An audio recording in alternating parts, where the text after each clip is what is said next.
안녕하세요. 달빛 이야기입니다. 오늘 이야기를 시작하겠습니다. 허풍쟁이 우물찌기의 이야기입니다. 깊은 산골 마을, 산봉우리들이 병풍처럼 둘러싸인 그곳은 경치가 아름다웠지만 수리 하나, 땅이 메말라 농사짓기에는 매우 어려운 상황이었습니다. 마을 사람들은 보릿개를 넘기기도 힘들어 하루하루가 힘겹게 흘러갔습니다. 그런 마을에 천서방이라는 특별한 인물이 살고 있었습니다. 그는 나이가 40을 훌쩍 넘었지만 제대로 된 일은 하나도 하지 않고 오로지 입심으로만 하루를 버텨나갔습니다. 매일 아침 그는 이웃집 문턱을 넘나들며 온갖 허풍을 늘어놓곤 했습니다. 아이고, 천대감님 오셨구만. 마을의 부잣집 마님이 비아냥거리며 말하자 천서방은 가슴을 펴고 대답했습니다. 허님, 참 눈도 밝으시오. 내가 젊을 때는 정말 대단했답니다. 호랑이를 맨손으로 잡은 것은 물론이고 한양에 가서 대신들과 술잔을 기울인 적도 있지요. 또 시작이네. 마을 사람들은 생각했습니다.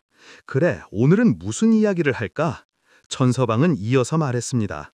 아, 그게 어젯밤 꿈에 용왕님이 나타나셔서 말씀하시더군요.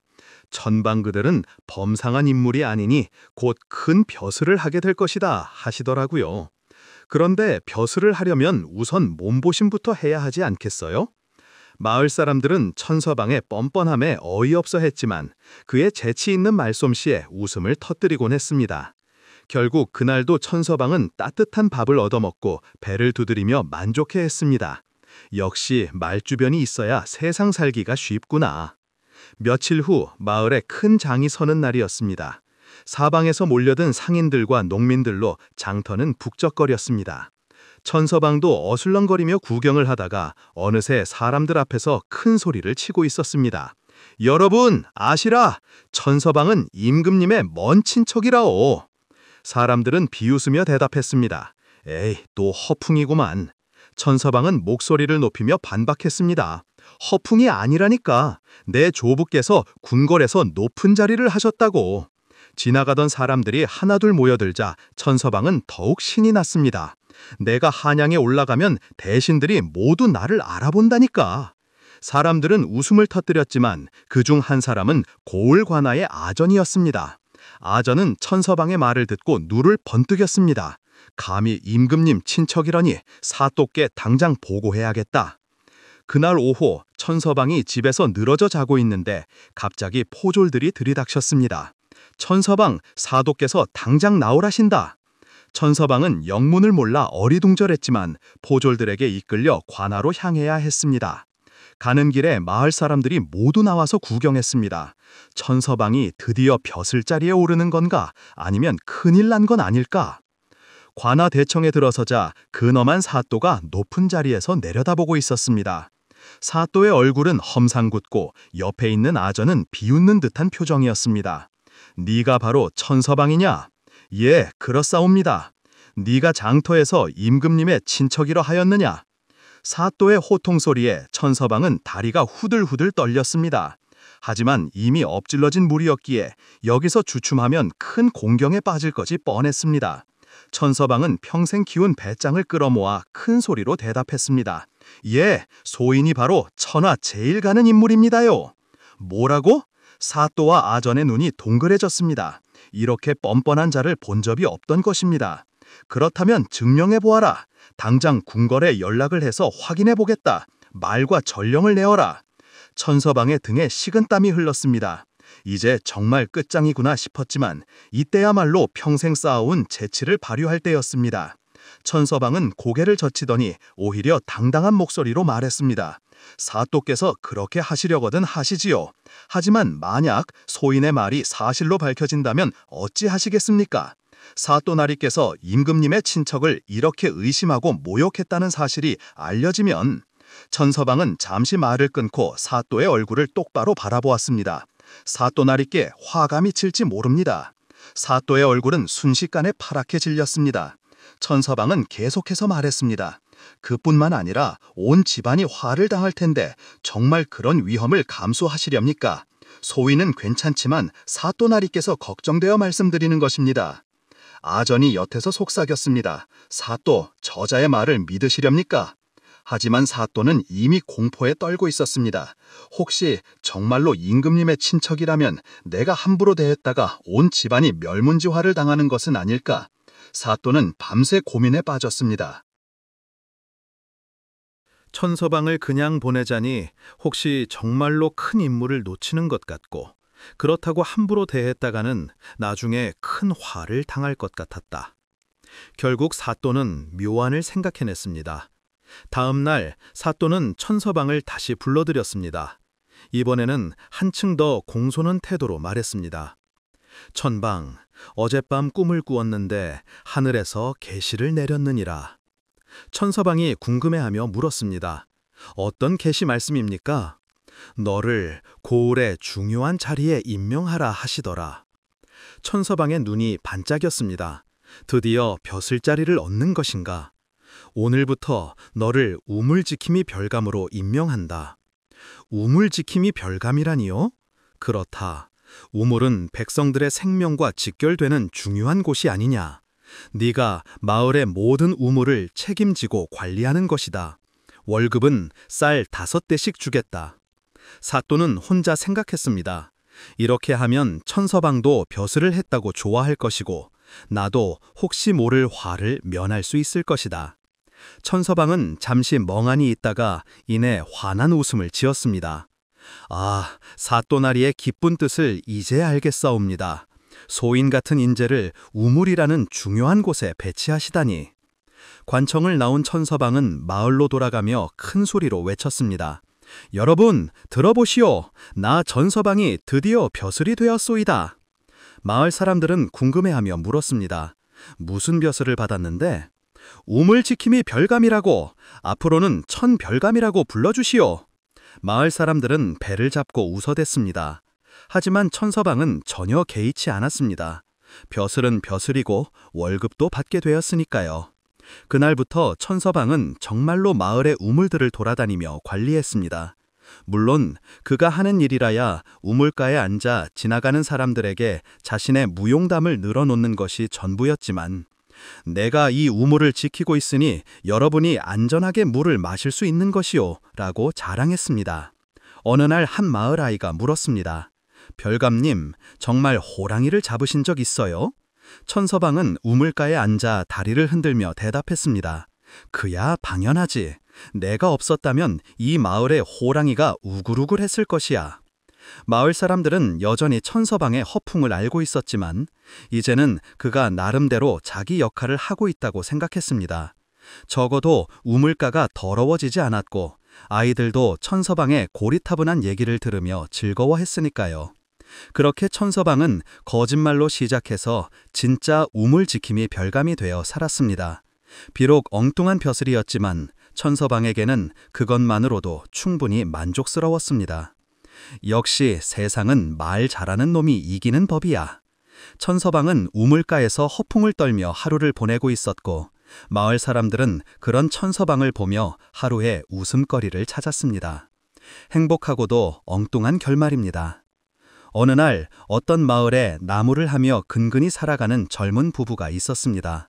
남편 마십은 나무를 하러 산으로 올라가며 몇 번이나 뒤를 돌아보았습니다. 아내는 남편이 보이지 않을 때까지 꼼짝 않고 손을 흔들었습니다. 나무를 해서 살아가는 마십이 결혼할 때 주변에서 말들이 많았습니다. 신부가 아깝네 그려. 세상에 어떻게 저런 미인을 아내로 얻었냐. 그래도 마십은 우직하고 부지런하긴 하잖아. 동네 사람들의 입방아에도 그들은 서로를 위해주며 잘 살았습니다. 마십과 아내는 서로를 아끼고 사랑하는 금실 좋은 부부였습니다. 나무를 하고 저녁 늦게 집에 돌아올 때면 아내는 따뜻한 저녁을 지어놓고 마십이 돌아오기만 기다렸습니다.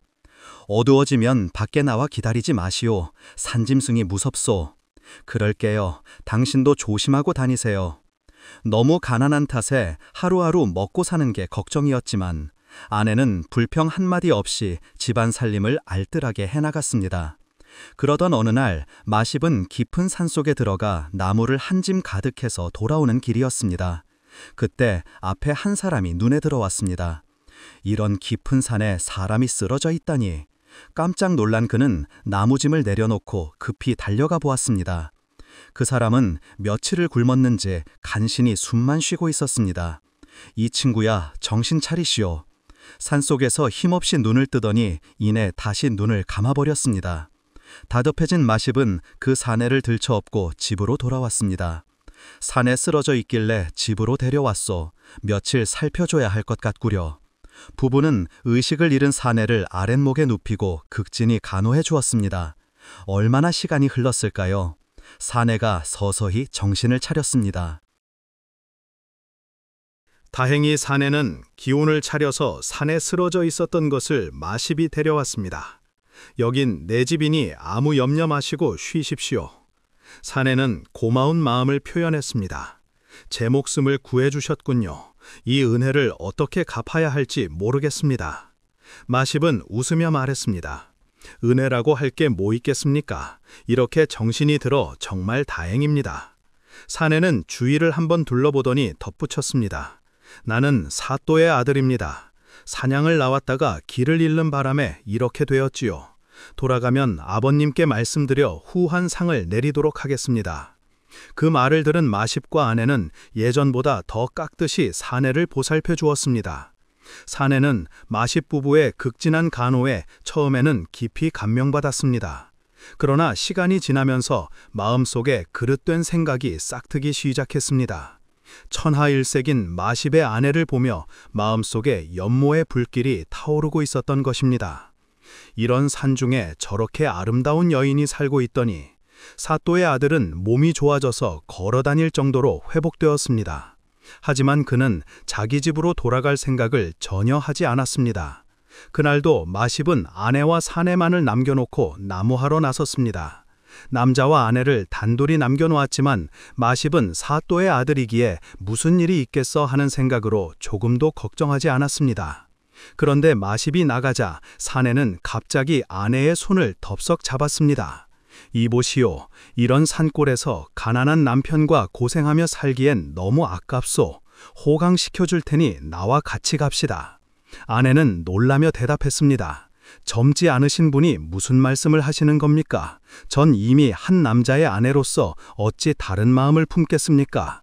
이제 몸도 회복되셨으니 당장 돌아가십시오. 사내는 이 말을 듣고 마십이 돌아오기 전에 그곳을 떠나버렸습니다. 그날 저녁 돌아온 마십에게 아내는 그의 길을 털어놓았습니다. 배은 망덕한 자 같으니라고 은혜를 이런 식으로 갚더니. 한편 집으로 돌아간 사또의 아들은 마십의 아내를 잊지 못하고 괴로워하고 있었습니다. 그 모습을 본 아전 하나가 물었습니다. 산에서 돌아오신 뒤에 무슨 걱정이라도 있는지요? 실은 산에서 본 여인이 생각나서 그러네. 아전은 아들을 부추기며 말했습니다. 그런 일이라면 저한테 맡기십시오. 아전은 장정들을 거느리고 마십의 집으로 쳐들어갔습니다.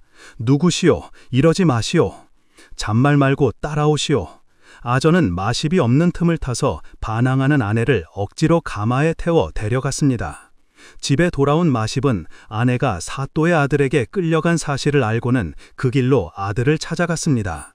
다 죽어가는 사람을 살려주었더니 은혜를 갚기는커녕 어찌 이럴 수가 있습니까? 내 아내를 돌려주시오. 마십이 애걸하며 소리치자 그의 하인들이 달려들어 마십을 두들겨 팼습니다. 사또의 아들은 잠시 생각하는 듯 하더니 이렇게 말했습니다. 그렇다면 자네가 나를 살려주었으니 은혜를 생각해서 나도 네 소원을 들어주마. 저 앞에 보이는 절벽을 파서 구멍을 뚫어 놓으면 네 아내를 돌려주지. 정말입니까? 약속하신 겁니다. 그러나 사또의 아들은 불가능하니 포기하라는 뜻으로 얘기한 것이었습니다. 하지만 마십은 지푸라기라도 잡겠다는 절박한 심정이었습니다. 집으로 돌아온 마십은 정을 들고 밤낮으로 바위를 쪼아댔습니다. 아내를 찾아오리라. 하지만 정 하나로 절벽에 구멍을 뚫는다는 것이 과연 가능할까? 차라리 계란으로 바위를 치는 게 낫겠구먼. 동네 사람들은 마십을 보며 걱정스러운 듯 한마디씩 했습니다. 그런데 일이 일어나는 날 믿을 수 없는 일이 발생했습니다. 하늘이 마십에게 감동한 것인지 떡하는 소리와 함께 바위에 구멍이 뚫리더니 빛이 새어 들어왔습니다. 이게 뭐지? 마십이 주변을 허물자 드러나지 않던 깊은 굴이 눈에 들어왔습니다. 막혀있던 굴이 바위의 표면을 드러낸 것이었습니다.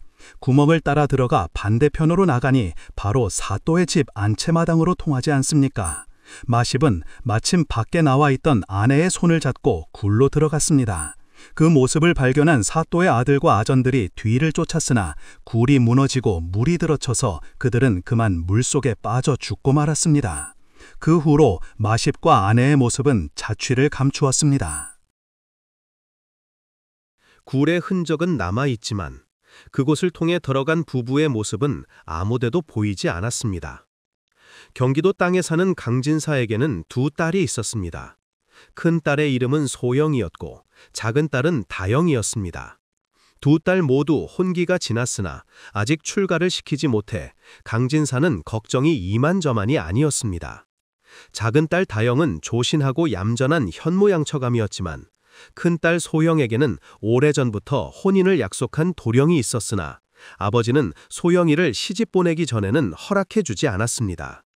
다영의 예비신랑 혜성이 기다림에 지쳐 결혼 날짜를 잡겠다고 말하자 다영의 아버지가 이렇게 대답했습니다.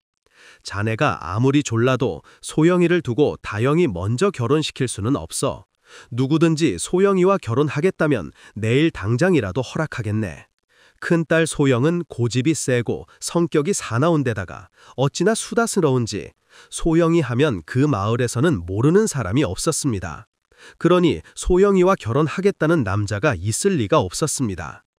혼담이 여러 차례 오갔지만 소영의 실체를 알고 난 뒤로 번번이 산통이 깨지고 말았습니다. 소문이 나자 그나마 오가던 혼담도 쑥 들어가고 말았습니다. 작은 딸 다영은 혼인을 약속한 혜성도령이 있었지만 언니를 두고 먼저 시집 갈 수도 없는 노릇인지라 애가 달렸습니다. 강진서 부부는 어떻게든 큰딸 신랑감을 찾는 게 우선이라고 생각하고 매파들을 불렀지만 그게 쉬운 일이 아니었습니다. 매파들도 강진사 큰딸 소영이라는 말만 들어도 고개를 설레설레 저었습니다. 작은 딸과 혼인을 약속한 김부잣집 혜성도령은 글 공부를 같이 하는 박인규란 친구에게 고민을 털어놓았습니다.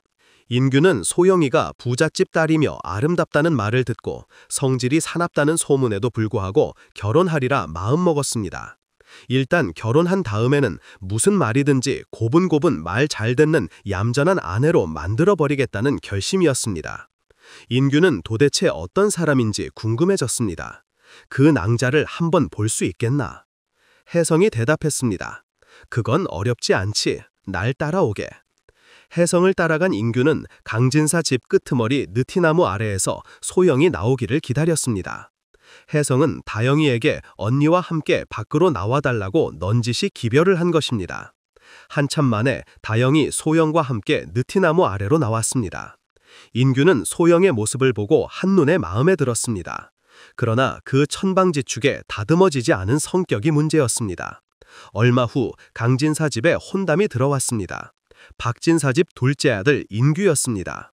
인규의 부모님은 벌써 세상을 떠나고 인규는 형님과 살고 있었습니다. 강진사는 결정에 앞서 인규를 먼저 불렀습니다. 내 딸아이 감당할 수 있겠나? 인규는 대답했습니다. 소영이가 마음에 듭니다. 저는 성미가 급하니 마른 시일 내에 따님과 결혼하겠습니다. 부모님은 세상을 떠나셨고 제겐 물려받은 주산이 있습니다. 결혼해서 따님을 고생시키지 않겠습니다. 강진사는 청혼하는 사람치고는 너무 노골적이고 맹하다고 생각했으나 그래도 딸과 결혼하겠다는 말이 반가워서 우선 결혼할 때 300을 주고 자기가 죽고 나면 토지 절반을 주겠다고 대답했습니다. 이렇게 하여 강진사는 소영에게 결혼하게 되었다는 소식을 전하려고 소영이를 불러들였습니다. 요란한 발소리와 함께 소영이가 들어왔습니다. 그러자 인규가 말을 걸었습니다. 안녕하십니까, 귀여운 아가씨. 그러나 소영이는 그런 무례한 인사가 마음에 들지 않았습니다. 내 이름은 귀여운 아가씨가 아니라 소영인데. 인규는 능청을 떨며 말했습니다. 당신은 상냥하고 귀여운 아가씨요. 그리고 세상에서 가장 아름다운 사람이요. 당신이 아름답고 마음씨가 착하다는 소문을 듣고 이렇게 결혼을 신청하러 온 거요. 소영이는 큰 소리로 욕을 퍼부었으나 인규는 정말 상냥한 말이라고 칭찬했습니다. 그리고 빨리 말을 마치고 이렇게 말했습니다. 귀여운 소영 아가씨, 당신 아버님은 결혼을 벌써 승낙하셨소. 나는 당신과 결혼하겠소. 뭐예요? 그따위 말은 집어치우시지. 소영은 소리를 버럭 질러댔습니다. 하지만 강진사와 인규는 서둘러 마침내 혼인날이 정해지고 호를 치르고 강진사 집에 신방이 차려졌습니다. 그런데 한밤중에 갑자기 집이 떠나갈 듯 큰 소리가 들렸습니다. 신방에서 나는 소리였습니다. 아니, 이거 너무 짜지 않소? 다시 준비해 오시오. 신랑은 윗목에 차려놓은 주안상을 발로 걷어차버렸습니다. 그렇게 몇 번이나 반복되었을까요? 새벽이 울기 시작했습니다. 신부는 족두리만 벗은 채 인규 곁에 앉아 있었습니다. 잠깐이라도 꾸벅꾸벅 졸면 또다시 큰 소리가 났습니다. 그럭저럭 아침이 밝았습니다. 인규는 처가에서 차려준 아침을 먹는 동 마는 동 부랴부랴 서둘러 쉬는 길을 재촉했습니다. 여보, 그래도 아침이라도 든든히 먹어야지. 어차피 가는 길 서둘러야죠. 인규는 집을 향해 가는 길에도 빨리 가자고 하인들에게 얼마나 고함을 치던지 소영은 몽둘 바를 몰랐습니다. 집에 도착해서도 신랑의 급한 성격 때문에 당황하긴 마찬가지였습니다. 소영은 자기보다 한술 더 뜬 인규를 보고 할 말을 잃었습니다. 인규는 집에 도착하자 소리부터 버럭 질렀습니다. 너희들은 주인이 왔는데도 꿈을 꾸고 있다가 이제 나오는 거냐? 그는 사나운 얼굴로 하인들을 노려봤습니다. 배가 고프니 어서 식사부터 내와라. 하인들은 주인의 말이 떨어지자 얼른 식사를 준비해왔습니다. 인규는 겉으로는 소영에 대해 친절하게 대했지만 마음속으로는 그날 밤 잠도 자지 못하게 하고 먹을 것도 주지 않으리라 결심했습니다. 저녁 식사가 나오자 인규는 반찬마다 트집을 잡아 이렇게 멋없는 고기를 사랑하는 아내에게 먹일 수는 없다 라며 바닥에 던져버렸습니다. 소영은 몹시 배가 고팠으나 밥 한 술을 제대로 먹지 못한 채 지쳐서 잠이나 자려고 했습니다. 그러자 인규는 또다시 방 안 여기저기를 쑤셔대며 트집을 잡고 베개와 이불을 내던졌습니다. 소영은 하는 수 없이 벽에 기대어 눈을 붙이려 했지만 잠자리를 잘못 꾸몄다고 하인을 꾸짖어대는 남편의 고함 때문에 그날 밤 제대로 잠을 잘 수가 없었습니다. 다음 날도 마찬가지였습니다. 인규는 소영에게 다정하게 말을 걸면서도 고함으로 하루가 시작되었습니다. 아침 식사를 하려고 하면 어제와 마찬가지로 트집을 잡아 하인들을 호통치고 아침 밥상을 뒤집어 엎었습니다. 아내를 굶겨 죽이려고 결혼한 거야? 그러지 않고서는 이럴 수가 없어. 지금까지 누구한테 부탁이라고 해본 적이 없는 내가 이게 무슨 꼴이람. 이제는 잠을 못 자서 현기증이 나는데도 고함만 듣다니 나를 생각해서 그런다고 기가 막히네. 그때 인규가 하인을 시켜 밥상을 들고 들어왔습니다. 여보, 나는 당신을 위해 무척 애를 쓰고 있어. 자, 이건 당신 주려고 가져왔다. 이런 친절에 고맙다는 말은 해야 하지 않소? 소영이 아무 말도 없자 인규는 밥이 먹기 싫은 모양이군. 할 수 없지. 그러더니 하인에게 밥상을 치우라고 했습니다. 소영은 마음속으로 화가 치밀었지만 너무 배가 고파 소리쳤습니다. 그냥 놔두세요. 먹을게요. 아무리 작은 일이라 해도 감사하는 마음을 가져야 하는 법이요. 감사하다는 한마디쯤은 하는 게 예의 아니요. 감사합니다. 소영은 마지못해 입 밖에 내건 말했습니다. 그 후 소영은 예전의 소영이 아니었습니다. 모든 사람에게 친절하고 어릴 적 못되게 행동한 자신의 모습에 부끄러워하고 있었습니다. 결혼하고 한두 달이 지난 어느 날 인규는 말했습니다. 여보, 당신 집에 다녀옵시다. 비단 옷을 입고 금반지를 끼고 예쁘게 차려입고 말이요. 두 사람은 강진사 집에 도착했습니다. 신랑 신부가 강진사 부부에게 절을 올리고 자리에 앉았습니다. 여보의 사위, 미안한 말이지만 결혼하고 자네 마음고생이 크겠구먼. 강진사가 그렇게 말했습니다. 그때였다. 뭐 하시오? 나가서 주한상이라도 차려오지 않고. 네, 알겠어요. 신랑의 말이 떨어지기 무섭게 소영이 허둥지둥 밖으로 나가는 게 아닌가. 친척들과 마을 사람들은 소영의 변한 모습을 보고 입을 다물지 못했습니다. 세상에 이런 일이 임자 만났구먼. 며칠 후 처가를 떠나 본가로 다시 돌아오는 길에 인규는 신부의 손을 꼭 잡았습니다. 앞으로 다 그치지 않고 당신한테 잘하겠소. 정말이에요. 인규는 사랑스러운 신부 소영을 보고 다정하게 미소를 지었습니다. 인규는 본래 성품이 온순하고 다정한 사람이었습니다. 천방지축 예의라고는 전혀 없는 아내를 현모양처로 길들이기 위해 그렇게 행동한 것이었습니다. 그 후 소영은 박씨 안에서 제일 가는 얌전하고 훌륭한 부인이라는 소문이 자자해졌습니다. 충청도 청천 땅에 뼈대 있는 양반 송씨 집안이 살고 있었고 그 집안의 막내딸은 18살이 되어 지체 높은 지방과 혼담이 오가게 되었습니다. 마침내 그녀는 둘째 며느리로 들어가게 되었습니다. 얘야, 집안에 누가 되지 않게 잘해야 한다 라는 아버님의 말씀에 그녀는 네 아버님이라고 대답했습니다. 유모의 보호 아래 자란 막내딸은 양반집 규수로서의 예의범절과 품위를 익혔습니다. 사대부 집안의 명예와 체면이 무엇보다 중요하다고 여긴 집안인지라 시집갈 나이가 되도록 외부 세계와는 담을 쌓고 지냈습니다. 이웃집이나 친구집에 놀러 간다는 생각은 꿈도 꿀 수 없었고 그때까지 가까이 지내는 친구조차 없었습니다. 그저 대골 같은 큰 집에서 유모의 보호 아래 살다 보니 세상 물정이라곤 아무것도 모르는 숙맥이었습니다.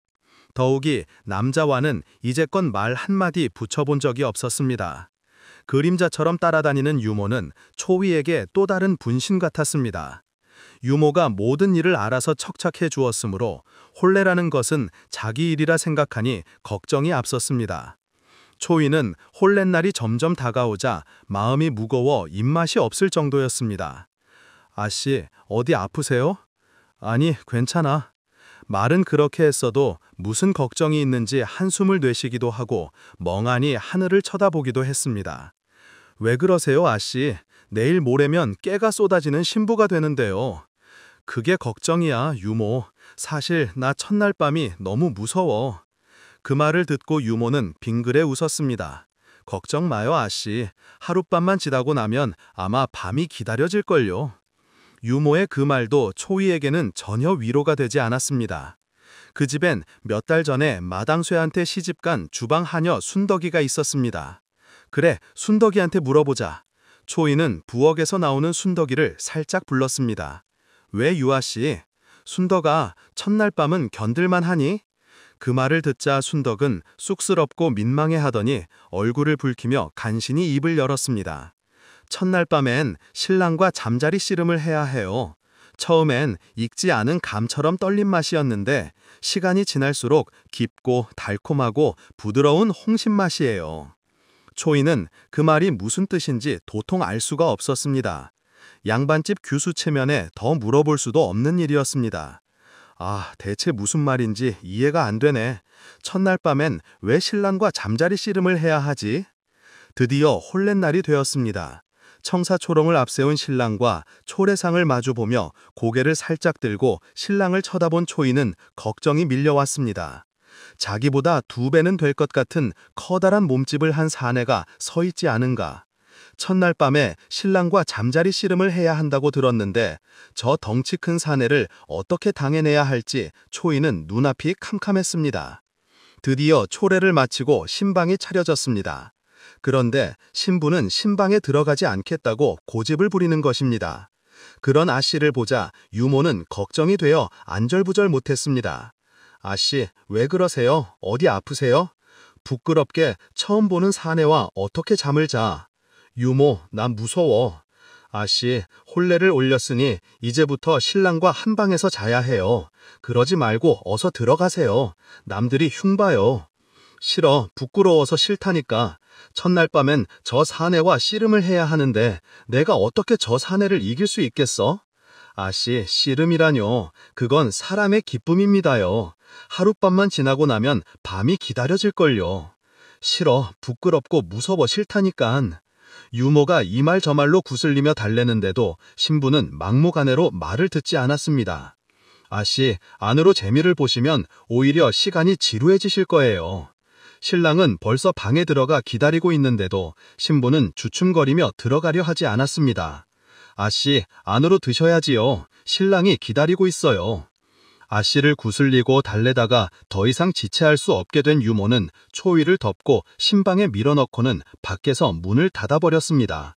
아씨가 잘 해낼지 걱정이네요. 유모가 걱정을 늘어놓자 옆에서 세상 풍파를 다 겪은 늙은 친모가 한마디 했습니다. 뭔 소리야. 남녀의 일은 자연스러운 거야. 그렇게 첫날 밤이 지나고 날이 밝았다. 아씨, 그래, 어쩌고 저쩌고 잘 지내셨어요? 신부는 얼굴을 붉히며 대답을 하지 못했다. 그래, 어떠셨어요? 글쎄, 아직 잘 모르겠어.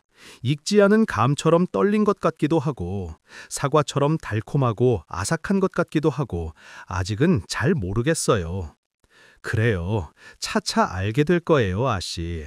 이제 아시는 수주법, 고개 숙이던 꽃망울이 터져 활짝 피어나는 진달래꽃처럼 성숙한 여인이 되었어요. 새색 씨는 수줍은 듯 살짝 미소를 지었다.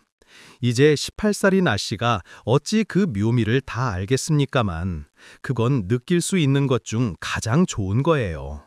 아마 무르익을 때는 눈앞에 태산이 가로막혀 있어도 보지 못하고 천둥이 치고 천지가 무너지듯 폭우가 쏟아져도 모를 거예요. 세월이 지나면 아시라고 그 이치를 모르시겠어요? 그 말을 듣고 있던 초이는 얼굴이 발그레해지며 한마디 했다.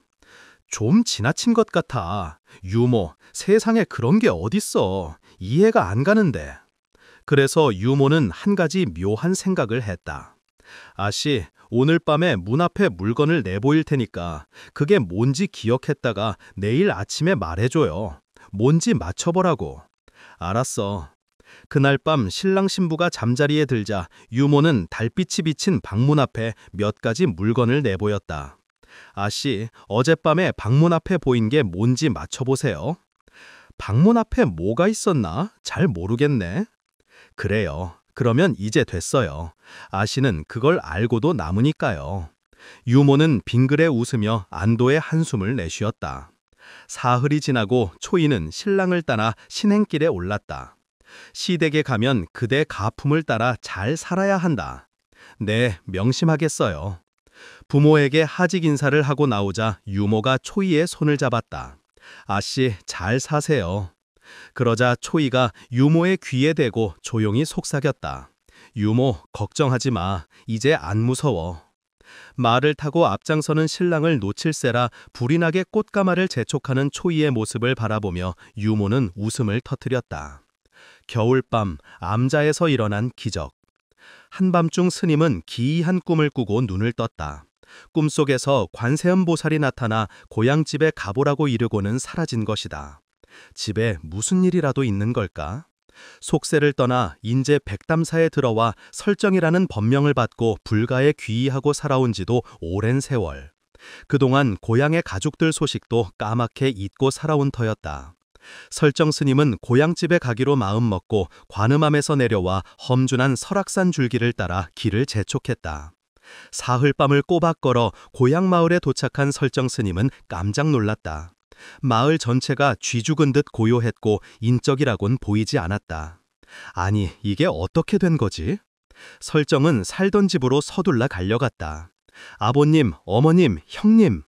하지만 집은 잡초마저 무성했고 소리쳐 불러도 아무런 대답이 없었다. 일가 친척 집거 둘러보았지만 마찬가지로 텅 비어 있었다. 이웃 마을을 찾아간 설정 스님은 거기에서 그 이유를 들을 수 있었다. 몇 달 전에 마을에 던염병이 돌아 모두 세상을 떠나고 말았지요. 그 말을 듣자 설정은 하염없이 눈물을 흘렸다. 속세의 인연을 끊고 살았지만 지난 혈유대정은 끊을 수 없었다. 그때 한 노인이 이야기를 꺼냈다. 그 마을에서 살아남은 아이가 있지요. 아이라고요? 지금 어디 있습니까? 내가 데리고 있습니다. 노인을 따라 만난 아이는 3살가량의 사내아이로 설정 스님의 조카였다. 이 아이를 데려가 키우라는 부처님 뜻인가 보다. 설정은 아이를 데리고 설악산을 넘어 암자로 돌아왔다. 아이는 설정이 불공을 들이면 옆에서 따라하기도 하고 밤마다 들리는 산짐승 소리도 전혀 무서워하지 않았다. 그렇게 세월이 흘러 어느덧 5살이 되었다. 겨울이 오자 설정 스님은 뗄나무도 하고 바람막이를 설치하는 등 월동 준비를 하기 시작했다. 그런데 아이까지 살다 보니 겨울에 먹을 식량이 부족해 마을에 다녀와야 했다. 하지만 마을로 내려가려면 길이 험해서 아이를 데리고 갈 수도 없는 노릇이었고, 그렇다고 혼자 놔두고 가는 것도 마음이 놓이지 않았다. 혼자 있을 수 있겠느냐고 묻자 아이는 고개를 끄덕였다. 그러면 문을 단단히 잠그고 법당에 있거라. 오늘 안으로 돌아올 테니 절대 밖에 나가면 안 되느니라. 아이는 결심을 한 듯 법당으로 들어가 앉았다. 설정 스님은 아이를 혼자 놔두고 불이 나게 마을을 향해 내려갔다. 그리고 서둘러 곡식과 필요한 물품을 구하러 다녔다. 그러다 보니 시간이 지체되어 암자로 돌아오려 할 때는 이미 어두워져 있었다. 지금 올라가시면 앞이 보이지 않아 너무 위험합니다. 날이 밝거든 가세요. 사람들이 설정 스님을 말렸다. 어린아이를 남자애 혼자 두고 가면 안 됩니다. 설정은 산을 오르려고 고집을 피웠으나 조금 올라가다가 결국 포기할 수밖에 없었다.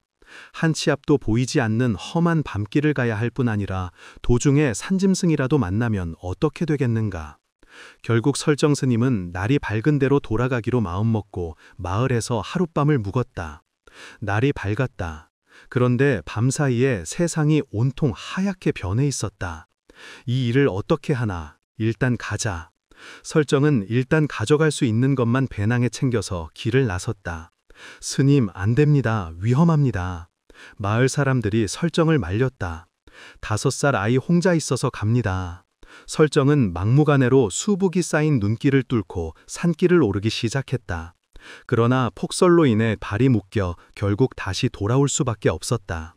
마을로 돌아온 설정은 눈 덮인 설악산을 올려다보며 혼자 있을 아이 생각에 눈물을 흘렸다.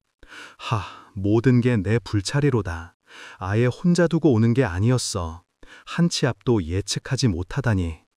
발을 동동 구르며 길이 뚫리길 기다리던 설정은 이런 봄눈이 녹기 시작해서 암자로 돌아갈 수 있었다. 그런데 암자 안에서 불경을 읽는 소리가 들리는 게 아닌가. 설정이 뛰어가 법당문을 여니 아이가 힘차게 달려나왔다. 스님, 아무 일 없었느냐? 그럼요. 스님이 오시길 기다리고 있었지요. 아이는 설정이 마을로 내려간 뒤 어떤 여인이 와서 그동안 먹을 것을 차려주었다고 했다. 이상한 건 겨울이 지나 봄이 왔을 만큼 긴 시간이 지난 것도 잘 모르고 지낸 듯했다. 아이는 더 활기차고 혈색이 좋아져 있었고 몸도 마음도 불심도 자라 있었다. 설정 스님은 감격하여 이후로 암자의 이름을 5살 아이의 암자라 하여 오세암이라고 불렀다. 사위는 하늘이 내려준 보배. 한양의 중심지이며 중인들의 삶의 터전이었던 포상을 하는 박씨 부부가 있었다. 늦은 시간까지 포목상은 불이 환하게 켜져 있었고 물건이 산더미처럼 쌓여 있었다. 한자리에서 오랫동안 장사를 하다 보니 찾아오는 단골 손님도 많았고 제법 장사도 쏠쏠하게 잘 되었다. 그들은 포목점을 아들 기영이가 물려받기를 원했다. 이미 자리도 잡혔고 입소문이 나서 멀리에서도 찾아오는 손님들의 발걸음이 끊어지질 않았다. 기영아, 네가 이 가게를 물려받았으면 좋겠구나. 하지만 20살이 된 기영의 생각은 확고했다. 아버지, 전 무관이 되고 싶어요. 이 포목점은 기숙이한테 물려주세요. 기영의 부모는 아들이 포목점을 물려받기를 원했지만 기영은 장사에는 뜻이 없었다. 그보다는 일찍이 제복을 입고 칼을 찬 무관이 마음에 끌렸다. 무회를 닦는다고 밖으로 나가는 아들을 못마땅하게 생각하던 부모도 아들의 뜻이 확고한 걸 알고는 더 이상 말을 하지 않았다. 기영에게는 오래된 친구로 서로 마음이 통하는 임지한이란 친구가 있었다. 지한의 아버지는 관하에서 일하는 설이었다. 육조거리에 일터를 둔 그는 자기 일에 큰 자부심을 느끼고 있었다. 무관이 되겠다고 취재 시험을 봐서 아비 뒤를 이어야지. 전 힘없는 백성들을 지켜주고 싶습니다. 지한은 관리들의 뒤치닥거리나 하며 굽신거리는 아버지의 모습이 싫었다. 그런 지한과 기영은 서로 의기투합하며 꼭 무관이 되자고 약속했다. 우리 이번엔 반드시 붙도록 하자. 두 사람에게는 마음에 둔 처자가 있었다. 과일상을 하는 시씨의 딸 아영이었다. 그런데 같은 여자를 마음에 두고 있다는 사실을 알게 된 이후로 그들은 서로 아영이를 가까이 하지 않으려 했다. 여자로 인해 서로에게 상처를 주지 않으려는 마음에서였다. 아영이도 두 사람의 관계를 알기에 조심스럽긴 마찬가지였다. 아영이랑 잘해봐. 기영이가 이렇게 말하면 아니야, 자네가 더 잘 어울려 하고 지한이가 대답하는 것이었다. 그런데 무과 시험을 몇 개월 앞둔 어느 날 뜻하지 않은 일이 벌어졌다. 서리로 있던 지한의 아버지가 뇌물 사건에 휘말린 것이다. 아버지, 무슨 일이에요?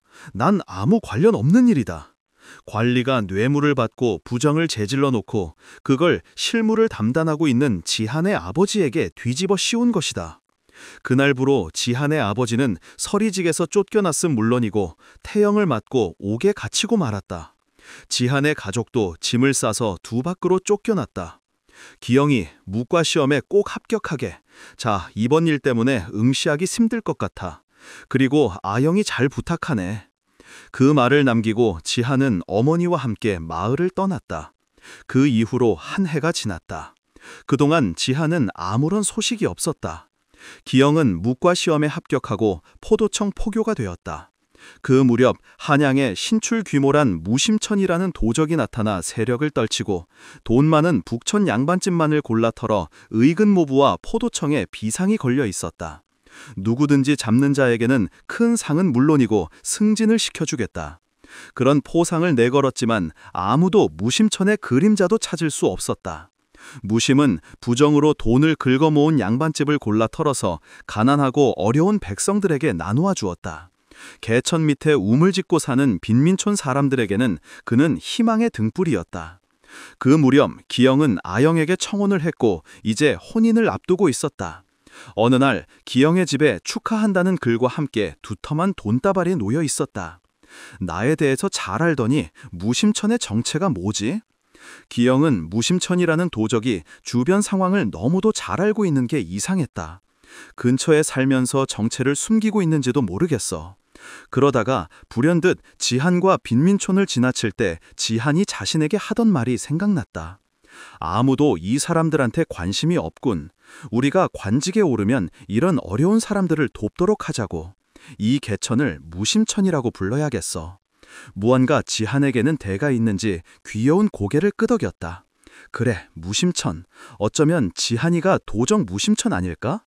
그런데 다음 날 포도청에 나가보니 모두 떠들썩했다. 무심천이 잡혀왔다는 것이다. 아무리 재주를 부려도 별 수 있나? 지금 어디 있나? 옥에 가도 조만간 의근부로 압송될 거라네. 희대의 도적 무심천이 좌포청에 잡혔다는 소식을 들은 우포청에서는 자기들이 공을 세우지 못해 애석해했다.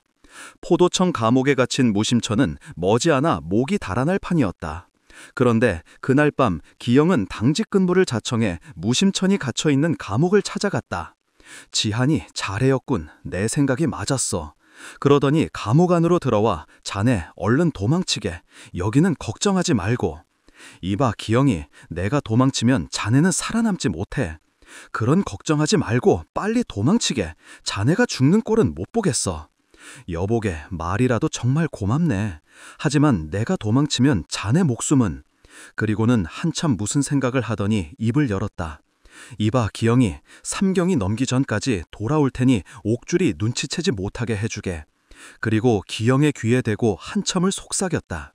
그들은 서로 얼굴을 바라보며 고개를 끄덕이더니 빙그레 웃었다. 기영은 나가서 음식을 푸짐하게 준비해 옥조를 불러 같이 먹고 마셨다. 그동안에 무심은 번개처럼 빠르게 어디론가 빠져나갔다가 삼경이 되기 전에 감쪽같이 다시 돌아왔다. 여보게, 기영이, 아침이면 세상이 떠들썩할 거야. 자네는 마음 편히 구경이나 하게.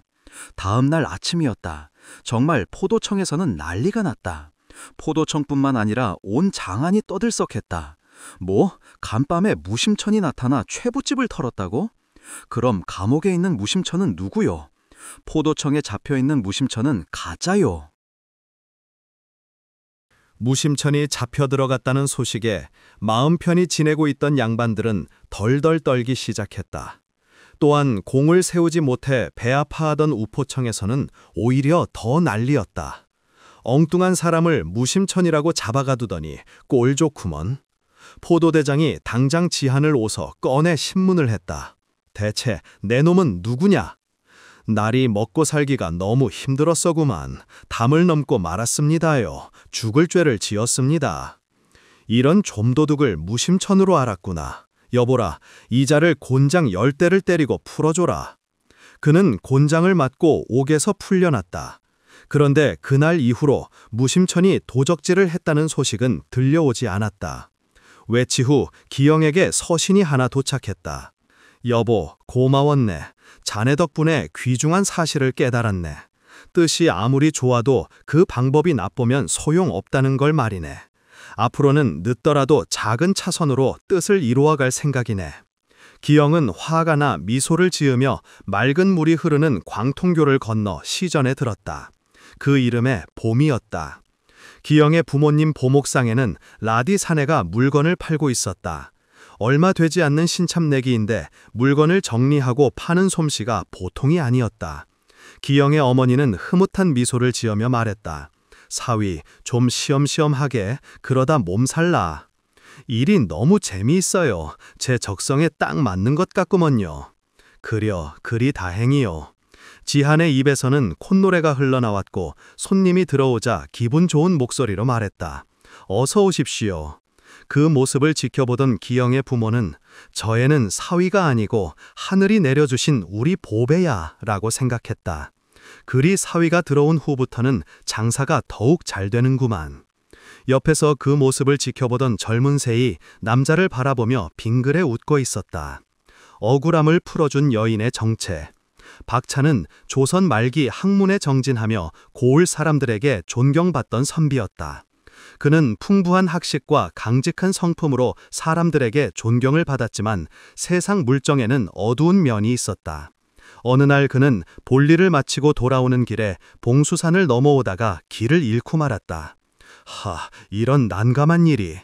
아침부터 길을 나섰으나 앞으로 봐도 산이요 뒤로 봐도 산인 첩첩산중을 한참 헤매다 보니 해가 중천에 떠 있었다. 산새 소리와 나뭇잎 흔들리는 소리만이 고요를 깨트렸고 주변은 그에게 낯설기만 했다. 봉수산은 깊은 숲과 가파른 골짜기가 이어져 길을 찾기가 어려운 곳이었다. 산길은 흔적조차 희미하고 한낮에도 햇빛이 드물게 비치는 음습한 곳이었다. 길을 찾아야지, 이러다 큰일 나겠구나. 그는 혼잣말을 하며 한숨을 내쉬었다. 주위에 사람의 흔적은커녕 들짐승의 발자국만 간간히 보였다. 허리춤의 주머니에서 마른 떡을 꺼내 간단히 허기를 달래고 다시 길을 찾아 나섰다. 하지만 방향 감각을 잃어 더욱 깊은 골짜기로 내려가고 말았다.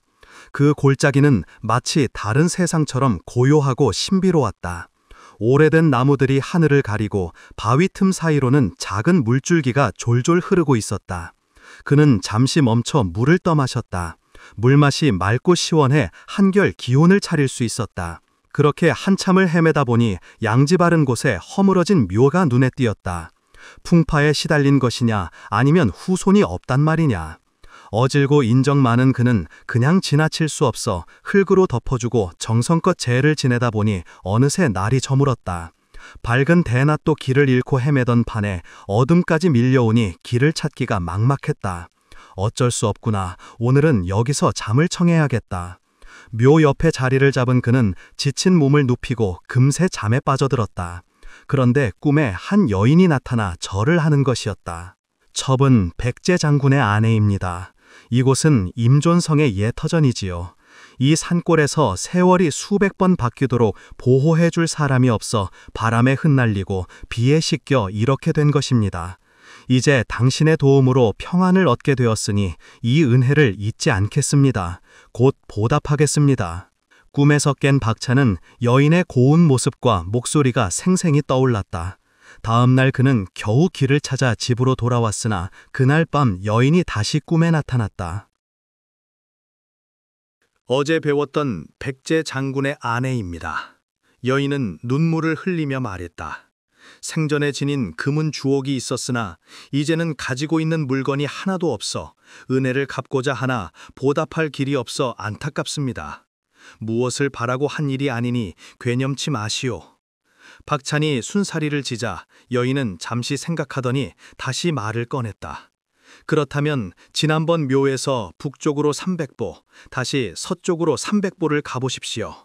여인은 그 말을 남기고 박찬은 꿈에서 깨어났다. 망설이던 박찬은 결국 여인의 말대로 봉수산 골짜기를 다시 찾았다. 여인이 알려준 대로 걸음을 옮기자 또 다른 허물어준 묘가 나타났다. 그는 지난번처럼 묘를 손보았다. 그날 밤 이번에는 노부인이 꿈에 나타났다. 정말 고마운 분이구리. 아무리 생각해도 이 은혜를 갚지 않고는 마음이 편치 않습니다. 이건 마음의 표시이니 사양 말고 받아주십시오. 노부인은 금이 가득 담긴 주머니를 건네고는 호련히 사라졌다. 잠시 뒤에 마을의 첫 새벽을 알리는 소리가 나고 박찬이 잠에서 깨어보니 머리에 금 500냥이 담긴 주머니가 놓여 있었다. 대체 이게 무슨 일인가? 박찬은 한동안 주머니를 바라보며 고민했다. 하지만 살림에 보태주던 노부인의 진심 어린 얘기가 마음속에서 떠나지 않았다. 결국 그는 그 말을 받아들여 그동안의 궁핍한 생활에서 벗어나 집안 형편을 일으키고 논밭도 마련했다. 그런데 박찬이 갑자기 형편이 좋아지자 이웃에 사는 윤생호는 궁금해서 견딜 수가 없었다. 그는 남이 잘 되는 건 배가 아파 보지 못하는 위인이었다. 공부밖에 모르던 자네가 어디서 그런 돈을 벌었단 말인가. 믿지 않을 거란 생각에 말을 피하려 했으나 끈질긴 윤생호의 물음에 결국 이야기를 털어놓았다. 그걸 믿으란 말인가. 허튼 소리로 나를 속이려 들다니. 윤생호는 사또에게 달려가 박찬을 고발했다. 사또, 박찬이란 자가 수상한 방법으로 돈이 생겼습니다. 아무래도 이상하니 문초를 해서 사실을 밝히심이 좋을 것 같사옵니다.